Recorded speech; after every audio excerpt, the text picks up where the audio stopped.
ንግበር ሰባብለው ስላሴ ሲፈጥሩን ተምረናልኛ ከዚህ ሶስትነትን በስም በአካል በግብር ሶስት እያል ብናምንም። ስሚማ ሴት መሆን ካለብሽ እችን ሴት ሁኛት። ለባሟ ሴት ክብሯን ታውቃለች፣ ዘመኗን እንቁ ነች። ላየችው አታጎበድድም፣ ለተመኛት ሁሉ በቀላሉ አትገኝም። ውበትና ብልጭልጭ አያልከሰክሳትም። ሴትነቷ ኩራቷ ነው፣ መንገዷም የክብር ነው። መኖሪያዋ የፍቅር ሰገነት ነው። ላፈቀረችው ንጉሥ ብቻ ዝቅ ማለት ታውቃለች። ዓለም ላይ ያሉ ንጉሶች ለሷ የባሪያ ያህል ክብር ላይኖራቸው ይችላል። ያፈቀረችውን እንደ ዓለም ንጉሥ ማክበር ታውቅበታለች። በውበቷ ሳይሆን በሴትነቷ፣ በአድናቂዎቿ ሳይሆን በፈጣሪዋ ብቻ ትመካለች። የእርሷ መስፈርት ፍቅር ነው፣ መኖሪያዋም ክብር ነው። ታላቅና ክብር ፍቅር እርሷን ያኑራታል። የምትታመነው ላፈቀረችው ሰው ብቻ አይደለም፣ ለራሷ ትልቅ ክብር ስላላት ጭምር ነው። ሰማሽ? ይህችን ሴት ሁኛት።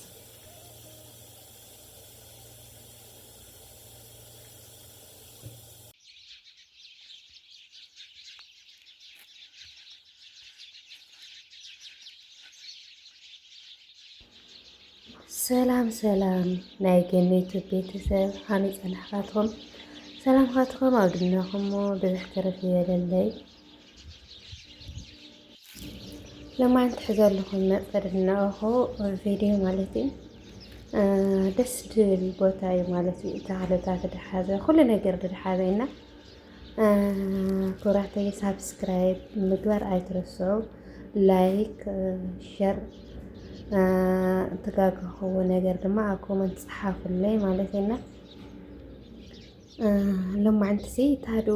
ትዘክርኒ ማለት እዩ በእውነት ብጣዕሚ ክፋቃዒ ገብረኒ ማለት እዩ እዞም ተኽልታት ትርእለኻ ብስርሲ በእውነት ሃምላ ለማዕንቲ ሲ ደስ ድብል መዓልቲ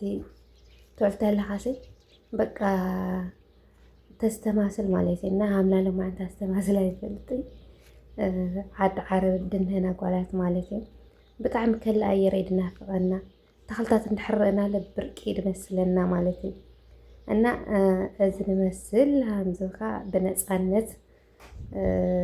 ወፅኻ ተኽልታት ሳዕርታት ኩሉ ነገር ትርእለኻ ሲ ዓድኻ ድናኻ መስሉ ይስማዓካ ማለት እዩ እናስ እንደገና ህርፋና ሃምድነህና ደገ ወፅኻ ሃምድሌትኻ ትዝናነይ ሃምድሌትኻ ኣየር ታግኒሲ እንደገና ህርፋና ሃምድነህና ሲ ብደዋዕለይ ተዓዘወዮ ማለት እዩ ሃመይብልና ትጨቁና ተዓብዕብና ሃምደውዕለና ትረድእኒ ማለት እዩ ቅድሚዚ ዋላ እኳ ናስተማስል ግንሲ ክሳብ እንደዚ ኣይመስለኒ ነረ ማለት እዩ ታግኔት ኣለኻ ሲ ብጣዕሚ ፈሲ ኣብ ዓድና ሲ ኩሉ ነገር ይድንሁ ማለት እዩ ኩሉ ነገር እንሆ ሃምድሌትና ምንም ኣይመስለና ከይድና ምንም ኣይመስለና ንቆርፆ ተደይ ኮይኑ ሲ ከይድና ንጉብንዮ ወይ ገለሰ ኣይኮነይ ማለት እዩ ምክንያቱ ኣብ ዓድና ኩሉ ነገር ብዙሕ ስለ ዝኾነ ሃምድሌትካ ስለ ዝኾነ ማለት እዩ ኣብዝና ግን ከላ ሓንቲ ቆፅል እንዳሕርና ኣነ በእውነት ማለት እዩ ሓንቲ ንእሽተን ቆፅል እንድሕራግኒ ማለት እዩ መንገዲ ዋላ ቁርፃ ብክሰድ ይመፅኒ ማለት ቀሳብ ብለይ ይቐንጥን ተይትረኣኹይ ቀሳብ ብለይ ይቐንጥን ህንዲ ያኒ የመና ሃርፋን የመና ደስ ስለ ድብለኒ ማለት እዩ እንድሕር ንእሽተን ቆርፂ ካለ ዝዓድሲ ድድሕስኻ መስሉ ይድስምዐኒና ስለ ደይረክቦ ስለ ደያግንዮ ብቃልሉ ስለ ደያግንዮ ማለት እዩ እና ብጣዕሚ ደሓጉሰኒ ማለት ሃም ተፈጥሮ ደሓጉሰኒ በለ የለ ኣነ ብጣዕሚ ሃምሲ ለምለም ነገር ሳዕሪ ነገር ማለት እዩ ብጣዕሚ ደሓጉሰኒ ለማዓንቲ ድማ ብጣዕሚ ደስ ዝብለኒ ማለት እዩ እዚ ዝንሆ መርኣይ ሲ በቃ ዓድኻ ኮይኑ ይዝከረካ ማለት እዩ ኣነ ሲ ኣብ ዓዲ ከይደሲ በቃ ኣብቲ መረባኻ ኣብ ድኾነ ኣብ መረባኻ ይኹን ኣብ ግራትካ ይኹን ማለት እዩ ተኽልታት ክተክል ብጣዕሚ እዩ ደስ ዝብለኒ በቃ ለምለም ክኾን ነዎ ኣብ መረባኻ ለምለም ክኾን ነዎ በቃ ትናዕተይ ሕልመይ ኢለ ማለት እዩ ተኽልታት ምፍራይ ጎልጎል ነገር ብባልና ብጣዕሚ ደስ ድለኒ ኣብ ዓድና ኮይና ድማ ኩላትና ማለት እዩ ብጣዕሚ እቲ ናይ ልብና መሻት ሓና ንምነዮ ይሃበና ማለት እዩ እናሲ እዞም ብርሑቕ ድረለኽዎም ተኽልታት ማለት እዩ ነዊሕቲ እዮም እዞም ብርሑቕ ድረለዉ ተኽልታት ነዊሕቲ እነሲ ታዶዳ መሰለኒ ባህር ዛፍ ዓድና ማለት እዩ ኣብዚ ንበለ ሓሸዋ በስመ ኣብ ሓሸዋ እኳ ብጣዕሚ እንትና ግን ኩሉ ብርቂ ስለዝመስለና እና ብጣዕሚ ደስ ድብል እዩ ፀሓይ ባበይ በርቃ ባበይ ሃምቲ ኣቲ በቃ ኩሉ ነገር ምርኣይሲ ኩሉ ነገር በቃ ሃምድሌትካ ምዃን ግዜ ፋቕዕ እዩ ማለት እዩ ኣብዚ ድማ ንዓድና ክራማት እዩ ማለት ያዕኒሲ ኣብ ገጠር ከባቢ እዩ እዚ ቦታ እዚ ማለት እዩ ብጣዕሚ ደስ ድብል ቦታ እዩ እና ካሜራማንለ ብጣዕሚ ኣድንቐዮ እዝና ክዓዲ ነበረ እዩ ማለት እዩ ደስ ኣይብሊ ብእውነት ኩሉ ነገር እዩ ፋቕዑኒ ናፍቆዮ ማለት እዩ ኩሉ ነገር እየ ፋቕዐዮ ብእውነት እስኪ እግዚኣብሔር ኣምላክ ስደትና ኣሕፅር ኣብሉ ማለት እዩ ዳቲ ለምለም ድኾነ ዓድና ዳቲ ቅዱስ ድኾነ ዓድና ያብቅዐና ያሆኹ ኣብዚ ደሞ ፅርግያ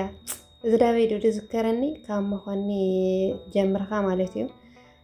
ዳብ መቐለ ትኸለኹ ሲድረየኒ በቃ ዳብ መቐለ ገለ ትኸለኻ ኣይንሄዶ እዚ ኣበይ ምዃኑ በርግጥ እሱ ይኹን ኣይኹን ብዘየገድስ ግን ኣነ ኩሉ ግዜ ክኸድ ስለ እንደወርኹ በቃ ኣብኡ እንሆ እዩ ዝዝከረኒ ማለት እዩ ካብ መቐለ ካብ ዓዲ ዳብ መቐለ ትኸለኹ ካብ መኾን ዳብ መቐለ ትኸለኹ ካብ መቐለ ድማ ዳብ ዓድና ዳብ ዓደይ ትምለስ ኣለኹ ማለት እዩ ይዝከረኒ እና እዛ ዓዲ ዛብዝና ማለት እዩ ለምለም እያ እዛ ለምለም እዛ ድፈለጣ ኣብ ኮመንት ፅሓፍለይ ማለት እዩ ደስ ድል ዓዲ እዩ እናዚ እዛ ዓዲ እዛ ድፈለጣ ኣብ ኮመንት ፅሓፍለይ ደስ ኣይብሊ ገረብ እንህዋ ማይ እንህዋ ኩሉ ነገር እንህዋ ተኽልታት እንህዋ ኩሉ ነገር ሲ ብሓጭር ሲ ኣብ ኣይግኒ ማለት እዩ ኩሉ ተፈጥራዊ ሃፍቲ ዝኩሉ እዚ ኣብ ደይትፈለጠላ ዓዲ ደይትወረየላ ግን ድማ እንደይ ነገራት ድሓዘት ያና ብዛዝና ድፈለጣሲ ኣብ ኮመንት እና ኮመንት ፅሓፍለይ ክብራተየ እስኪ ናሰተና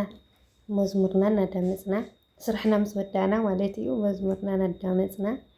ቡናና እናሰተና እስኪ ርእስና ፈሪ ንምግባር ኣይንረስዕ ማለት እዩ እና ሰላምካትኩም ብዙሕ ትርፍ የለለይ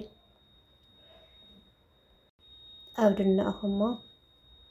እግዚኣብሔር ኣምላክ ደዓ ዝዓድና ዳዛ ቅድስቲ ሃገርና ያብቅዐና ኣሜን ንግበር ሰብአ ብለው ሥላሴ ሲፈጥሩን ተምረናል እኛ ከዚህ ሦስትነትን በስም በአካል በግብር ሦስት እያል ብናምንም